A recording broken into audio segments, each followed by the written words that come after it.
tayo'y di na nagkita. Magandang araw po sa inyong lahat, mga giliw naming tagapakinig. Narito po ang karugtong ng kasaysayan na itinampok namin sa linggong ito, dito sa ating dulang. Luha. Anong sabi niyo, inay? Magtitinda na rin ng palamig ang itay ko? Bakit ho? Anong nangyari? Ay, nako. Pasensya ka na, anak.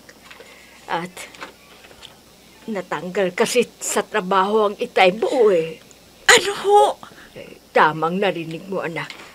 At baka hindi ka na namin mapag-aaral pa ng itay mo. Bakit naman ho, inay? Hindi na nga siya papasok sa trabaho, eh. Ano ho? Akala ko ba, sinamahan lamang ako ng itay sa pagsisimula ko ng pagtitinda ng palamig.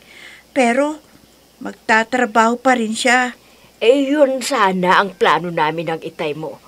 Ang bigyan ka ng maliit na puhunan at samahan ka sa pagsisimula mo sa pagtitinda ng palamig habang wala pa silang trabaho sa construction. Yun naman pala ho, eh. Kaso nga, ang hindi pala pagtawag sa kanyang sumama doon sa huling project ni na engineer, tanda na pala yun na hindi na siya isasama pa sa construction dahil matanda na raw siya. Ano? Oo. Kaya muli kaming nag-usap ng itay mo. At yun nga ang napag-usapan namin. Ang dalawa na kayong magtitinda ng palamig. Ay naku, pasensya ka na anak ha. At sa ngayon hindi na namin maipapangako ng itay mo. Na... Okay lang ho, inay. Total, parang tinatamad na rin akong mag-aral eh. Ha? Inay, okay lang ho. Dahil tamad na rin ako mag-aral. Maganda naman palang kita ng pagtitinda ng palamig. Ha? Ang ibig mong sabihin ayaw mo nang mag-aral? Ayaw ko na, inay. Magne-negosyo na lang ako. Total, mas maganda ang magnegosyo kaysa may boss ka.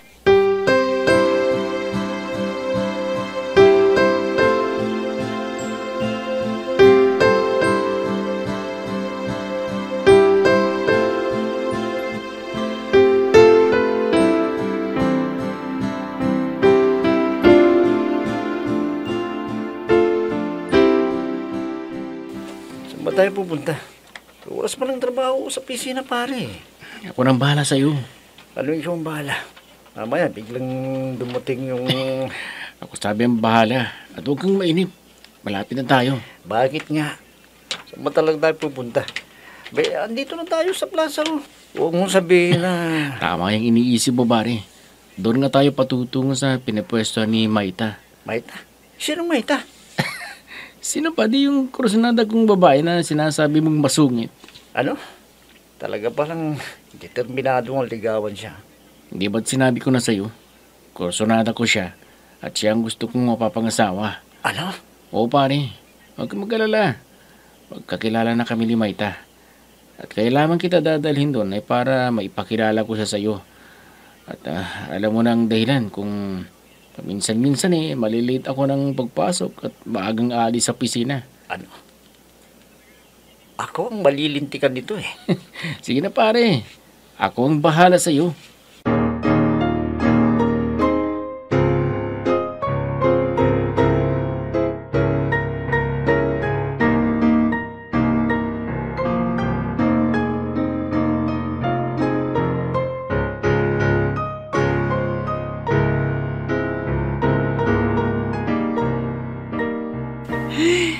Nakakapagod talagang magtinda ng palamig. Bukod sa pagod na nararamdaman, babad ako sa sikat ng araw. Iitim ako nito. Hindi naman pwedeng hindi ako magtitinda dahil walang trabaho si Itay. Wala na siyang maibibigay sa amin. Hindi na ako makakabili ng bagong damit at sapatos. Kung may manliligaw lang sana sa akin na mayaman, sasagutin ko na siya para makipag-asawa na ako sa kanya. Nandito na pala ako sa bahay namin. Inay, magandang gabi ho. Mabuti naman at nakauwi ka na. Teka, ginabi ka yata. Dumaan pa kasi ako sa grocery store para makabili ulit ng gamit para bukas para sa kapagkain natin. Bigyan mo nga ako ng pera dyan. Ho, anong ibibigay ko sa inyo, inay? Pinamalengko ko na nga Pinamalingki mo. Ang ibig mo magsabihin inubos mo sa pag-grocery ang kinita mo. Di naman ho. Kaya lang, syempre, para na rin sa akin, para sa gastusin ko. Gastusin mo lang. Pang sarili mo lang ang ibig mong sabihin. Paano naman kami dito? Abay, paano ang kapatid mo? Inay naman, nag-iipon ako. Baka maisipan ko mag-aral ulit. Sarili mo lang palang iniisip mo Paano ang kapatid mo? Ay, Maita, baka nakakalimutan mo na binigyan ka ng itay mo ng puhunan para sa palamig, hindi lang para sa iyo, kundi para sa pamilyang ito. Ho? Ang ibig niyong sabihin, inay? Aakuin ko ang obligasyon ninyo ni itay sa pamilyang ito? Maita!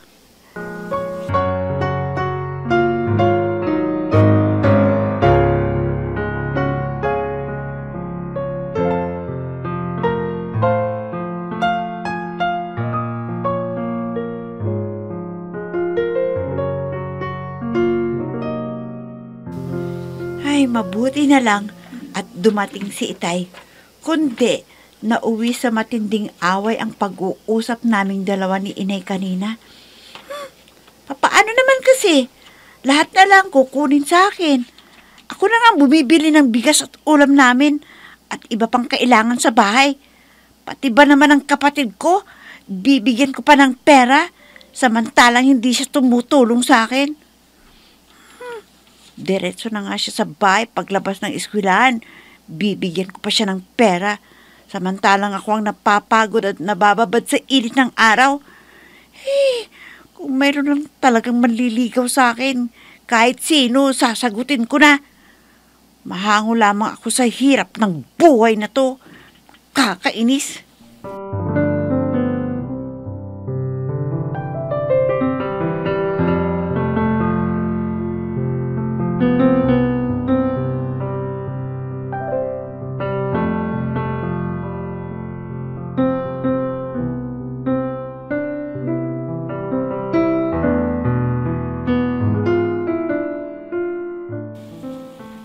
Kumain ka ng kumain.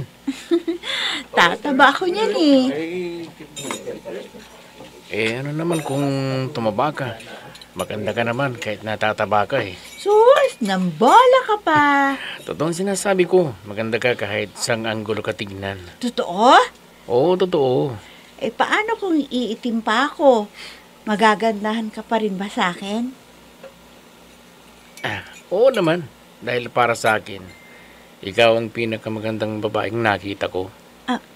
Chris? Mahal kita, Mayet. Mahal na mahal. At handa kitang pakasalan kung tatanggapin mong pag-ibig ko. Bakit? May pera ka na ba? Handa ka na bang mag-asawa? Oo naman. Kahit paano may naipon na ako. Kahit anumang oras na mag-aasawa na ako ay pwedeng-pwede na. May bahay ka na ba? Wala pa akong sariling bahay. Pero may pera na ako na pampatayo ng bahay. Talaga? Oo.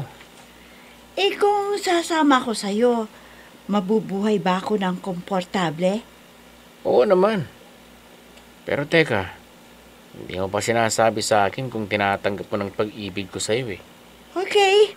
Sasabihin ko na sa'yo ang kasagutan ko sa inaalok mong pag-ibig. Tinatanggap ko ng pag-ibig mo. Ha? Talaga? Oo. Mahal din kita. Pinaligayan mo ako. Nangangako ako sa'yo. Mamahalin kita.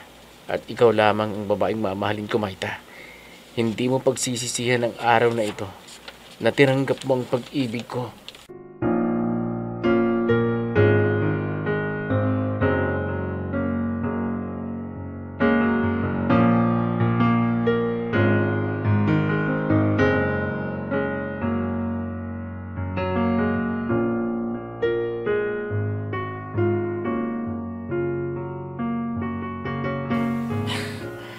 mukhang maganda yata ang gising mo ha. Sinabi mo ikaw ang magbabahad itong kinain natin. Tulad ng ipinangako ko sa'yo, ililibre kita. Ito na yun. Ha? Pinangako mo sa akin? Na ano? Teka, ang natatandaan kung may pinangako ka sa akin, ililibre mo ko kung sinagot ka na ni Bait na. Sinagot ka naman niya. Oo pare, nobya ko na si Maita. Kung talaga siyang gusto mo, wala akong magagawa. Bakit pare? Magkano ba ang isinusuhol sa'yo ni Marlene para ilakad siya sa akin? Pare naman, kaibigan mo ko. Ayoko makita kang nasasaktan at siyempre gusto ko yung masaya ka lagi. Cool. Tulad ko para walang problema. Bakit naman ako masasaktan? Kasi nga, sa itsura ni Maite, parang... Pare, gusto mo yatang magalit ako sa'yo ha? Okay, pare. Para sa'yo, tatanggapin ko na. Desisyon mo. Alam mo pare, botong-boto ko na rin kay Marlene eh. Ano kaya kung ikaw na lang manligaw sa kanya? Tanga ka talaga, no? Mahal kong nobya ko. Para wala kang masabi, ikaw ang best man ko kapag kinasal ako. Talaga? Kung gano'n, binabati kita para sa inyong dalawa ng nobya mo. At sana, maging ganoon ka rin sa amin ni Maita, pare. Oo naman, pare. Kung kanino ka masaya, suportado kita. Salamat, pare. Nag-iisa ka lang.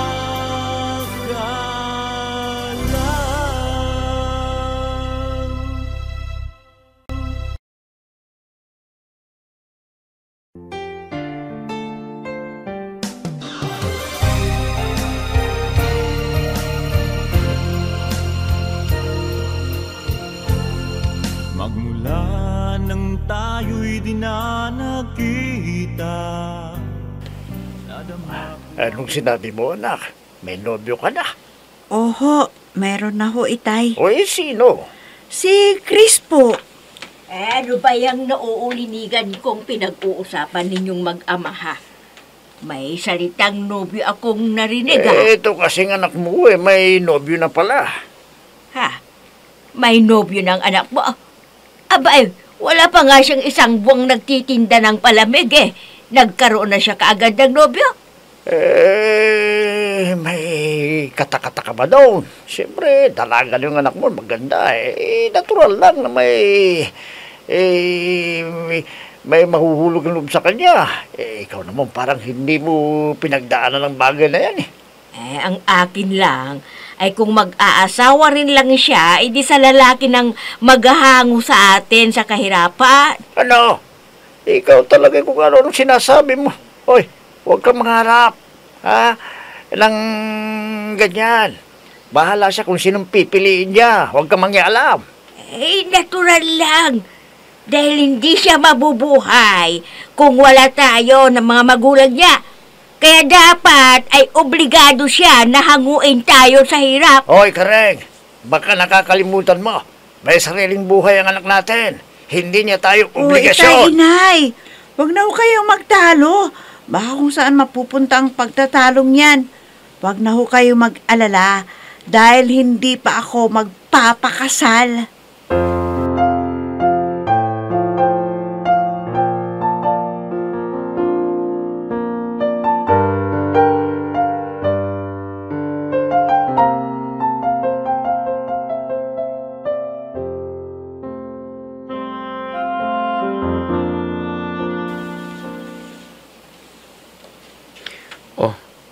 Hindi ka pa uuwi?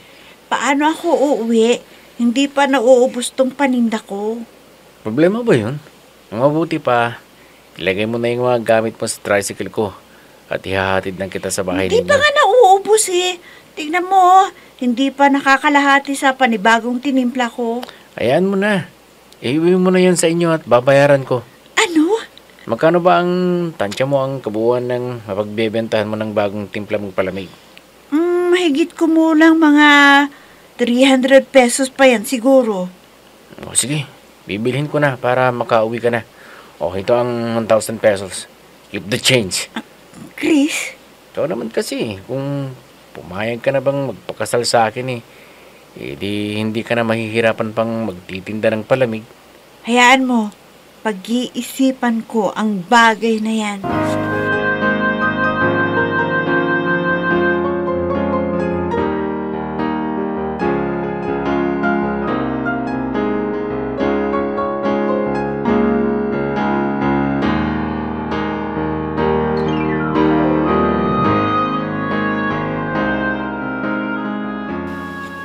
Anak, patay yata uwi mo naggabi ngayon. Saan ka ba pumupunta? Eh naman mama, binata ho itong anak ninyo. Binata ka na? Ah, kaya pala. Nawala ka sa opisina kanina. Ho? Galing ako sa opisina kanina. Eh bakit kayo pumunta dun? Ginagawa naman ni Mr. Biagtan trabaho niya bilang manager. Nagpasama sa akin ang ninang mo na pumasyal sa kanila. At dahil mag-isa siya, kaya sinamahan ko. At alam mo na, ang ninang mo lang ang sumasama sa akin sa mga lakad ko. Dahil wala na nga ang papa mo. Dahil nakadaan kami sa opisina, kaya dumada ako. At tamang-tama naman, nadaroro si Erwin, kaya nakakwentuhan ko siya. Nakausap niyo si Erwin? Oo. Una siyempre na nag-usap silang mag-ina ng ninang mo. At nagmakita ako, ano pa nga ba, kundi lalapitan ako at nagbigay-pugay siya sa akin. Eh, may sinabi ho ba si Erwin sa inyo? Wala naman. Bakit? May dapat magsabihin si Erwin sa akin, ha anak?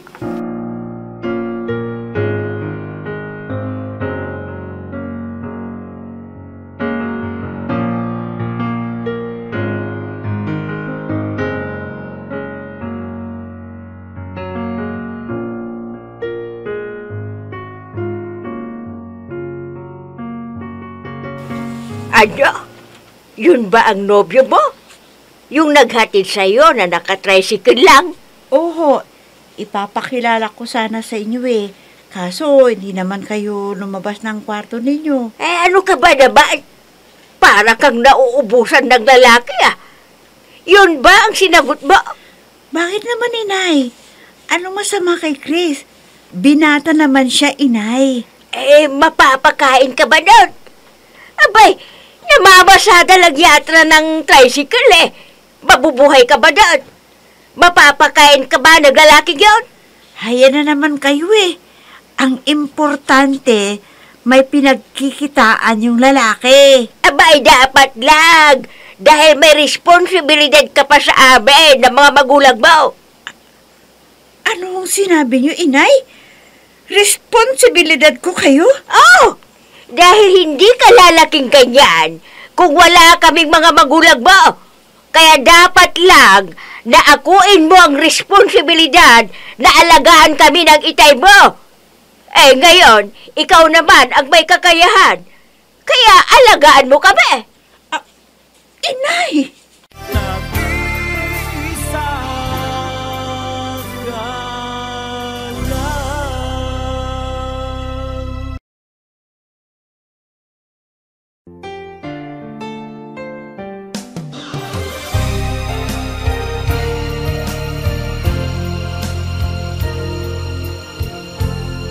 Magmula nang tayo'y di na nagkita. Anong buhay ang naghihintay kay Maita? Mga giliw naming tagapakinig, sundan bukas ang karugtong ng kasaysayan na itinampok namin sa linggong ito dito sa ating dulang. Luha! Mga nagbibigay buhay sa ating dula ay sina Mayra Abrehal Narnola, Susan Malikdan, Robert De Guzman, Jun Cabato, Emma Dalope, Andrea Solar, Ami Diaz, Jonathan Bravo, at si Oscar Ora. Technical Supervision at Musika, Oscar Ora. Nilapatan ng tunog ni Robert De Guzman, Willie Francisco. Sa panulat at direksyon, Eva Alcoriza. Inihahandog sa inyo ng F3 Recording Studio. Para sa Pambansang Radyo ng Pilipinas, Bombo Radio, Philippines.